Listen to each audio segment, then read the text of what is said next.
I made a mistake on this question, so I'm going to make this video. It's asking us to find the summation of this geometric series. We know it's geometric because it's in the form of a sub 1 times r to the power of n minus 1, but it's k instead of n. It starts not with 1, it starts with 4. So the first number of our series is not going to be this one. It would be this number if it started at 1, but we have to plug in a 4 to get our first number. So the first thing to do is to find that first number, and we do that by plugging in a 4. So I will have negative 1/9 times negative 3 to the power of 4 minus 1. So what I really have for my first number is negative 1/9 times negative 3 to the third power.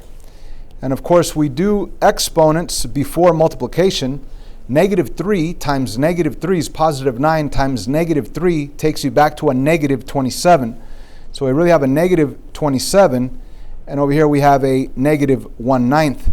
And if you do that on the calculator, you're going to get positive 3. And even if you didn't do it on the calculator, you put that over 1, multiply the top with the top. Negative 1 times negative 27 is positive 27. And then 9 times 1 is 9. And 27 divided by 9 is 3. So that's barely our first term. Our first number is 3. Now I wrote first number so you don't get confused with a sub 1, because the formula would say that a sub 1 is this. But our first number is 3. How did we get that first number? By plugging in this number 4 into k and doing the math, and we got 3. So on the previous video, I made a mistake right here. I think I labeled it as negative 3 or something like that. Anyway, we now need to think, well, what is the formula that we want to use for a summation of a geometric? Well, we have all of our formulas right here.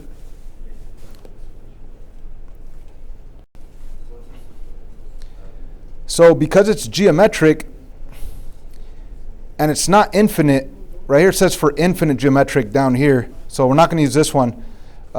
We're using this summation for geometric or this summation for geometric, whichever one we prefer. So since we know our first number, our first term is 3, that's going to be my a sub 1. Here's my a sub 1. Now I could find my a sub n, or I could just work with the first number minus the first number times the common ratio, where the common ratio is negative 3, to the power of n, and you find n by doing 11 take away 4 plus 1. Okay, so we will be using, we could use the other one, but I'm going to use this one right here. Actually, I'm going to cut that out and get rid of, or move this paper back out of the way. Okay, so this is the formula that we're using. So we need to find a couple of things to use this formula. We need the a sub 1 number, which is our first number, which is technically a sub 4, right? And so here's our first number 3. We're going to replace it into there, okay? And there.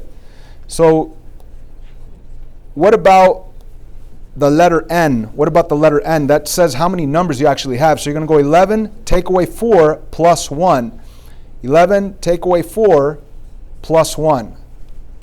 That will be 8. Okay, so how many numbers are there? There's 8 numbers on this list. Okay, and we also mentioned that the common ratio is this negative 3. So the common ratio is negative 3. Okay, so we know our first number, which goes right here and right here. We know our common ratio, which goes right here, and we know the number of numbers, which goes up here, and again the common ratio down there. So now we're ready to plug everything in. So we have the summation of 8 numbers is equaling a fraction. The first number that goes right here is a sub 1, which in this case is 3. So we're going to put a 3 right there. And then we have minus this minus sign and 3 again. And that's because I chose to use this formula. I could have used the other one that I used the a sub nth term by plugging in 11. But anyway, we still have times the common ratio, which is negative 3 to the power of n, which we said to the power of 8. And it is over 1 minus the common ratio, negative 3. So yes, on the bottom, you're going to change the plus, and you will get the denominator of 4. Up on top, we have to do some math. What do? Subtract, multiply, or exponents. Obviously, we do exponents first. So when I do exponents on a calculator, negative 3, now it's very important that when you do this on a calculator, you type in negative 3 in parentheses to the 8th power. We know that any negative number to an even power will be positive.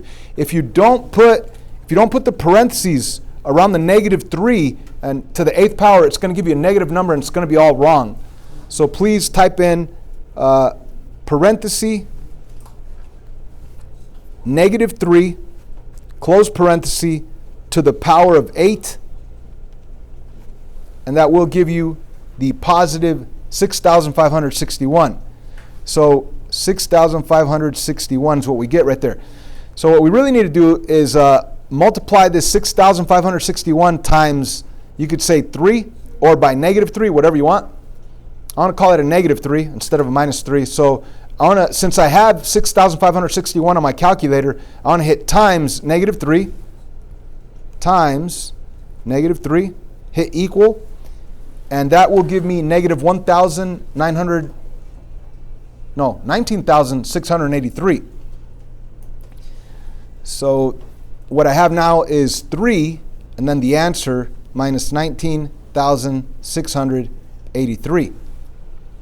So obviously a positive 3 with that negative number, it's like if you have $3 but you owe 19,683, you're still going to owe 19,680, right? So what we have here is negative 19,680 divided by 4. So with the calculator,